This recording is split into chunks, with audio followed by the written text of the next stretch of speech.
Hi hello friends, welcome back to media talks. நான் உங்கள் Mounika. So சொல்லியிருந்தாங்க இல்லையா நம்ம காவேரி லைவில். ஸோ அந்த பேக்கை தூக்கிட்டு அந்த ஒரு சீனை, அந்த ஜஸ்ட் ஒரு ஃபோட்டோ தான் ஷேர் ஆகிருந்துச்சு. விஜய் அதில் கோவமாக இருக்கார், ஏன் என்னவா இருக்குன்னு சொல்லி ஒவ்வொருத்தரும் ஒவ்வொரு விதமாக ஒரு நெகட்டிவாக பேசிகிட்டு இருக்கீங்க. பட் அது ஆக்சுவலாக ரொம்பலாம் யோசிக்காதீங்க. அது ஜஸ்ட் ஒரு ஃபோட்டோ தான், கண்டிப்பாக பாசிட்டிவாக தான் இருக்கும் அப்படிங்கிற மாதிரி தான் காவேரி சொல்லியிருக்காங்க.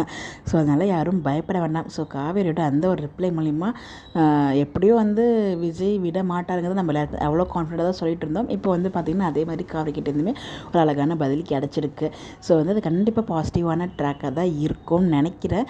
பாசிட்டிவாக அவங்க அந்த 2 பேரும் சேரது அப்படிலாம் இருக்கவே இருக்காது. அதுக்கு வாய்ப்பு கிடையாது. பிகாஸ் நேற்றுக்கு ஷூட்டிங் கூட பார்த்திங்கன்னா லாஸ்ட் டே ஷூட்டிங் காவேரி வீட்டில் தான் நடந்திருக்கு. பட் காவேரி வீட்டில் ஒட்டுமொத்த ஃபேமிலியுமே இருக்காங்க.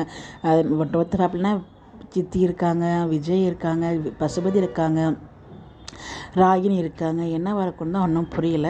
பட் ஆனால் பார்த்திங்கன்னா அதுக்கு முந்தானத்து எபிசோட் எல்லாருமே விஜய் வீட்டில் இருந்தாங்க, நேற்றுக்கு காவேரி வீட்டில் இருக்காங்க. என்ன தான் நடக்குது? ஆனால் அவங்க வெளியில் வந்துட்டாங்க. போலீஸ் ஜெயிலேருந்து வெளியில் வந்ததுக்கப்புறம் 2 வீட்லேயும் மாறி மாறி ஷூட்டிங் எடுத்துகிட்டு இருக்காங்க. அதுக்கான காரணம் தான் என்னென்னு எனக்கு இப்போ வரைக்கும் ஒரு ஐடியா ஸ்ட்ரைக் ஆகவே இல்லை.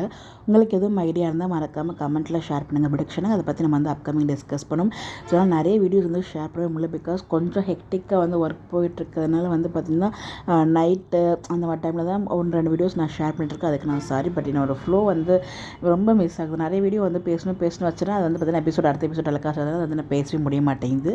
லேட்டாக அப்டேட் டிலேஸ்லாம் வரதுக்குலாம் ரொம்ப ரொம்ப சாரி. கண்டிப்பாக அந்த ஒரு பேக் சீன் ஃபோட்டோ பார்த்திங்கன்னா ஸோ ரொம்பலாம் யோசிக்க வேண்டாம். நம்ம காவேரி சொன்ன மாதிரியே கோ வித் ஃப்ளோவில் போவோம். ஸோ நம்ம ஆல்ரெடி சொல்லியிருக்கோம் 100% வீக்காக பிரிய மாட்டாங்க. மேபி இது ஒரு ஆப்ஷன் இருக்குன்னு தான் நம்ம வீடியோ ஷேர் பண்ணியிருந்தோம். கண்டிப்பாக இவங்களோட ரிப்ளை பார்க்கும்போது எந்த ஒரு பிரச்சனையும் இல்லை. அகைன் பார்த்திங்கன்னா ஆல்ரெடி வீக்காக சேர்ந்து தான் இருக்காங்க.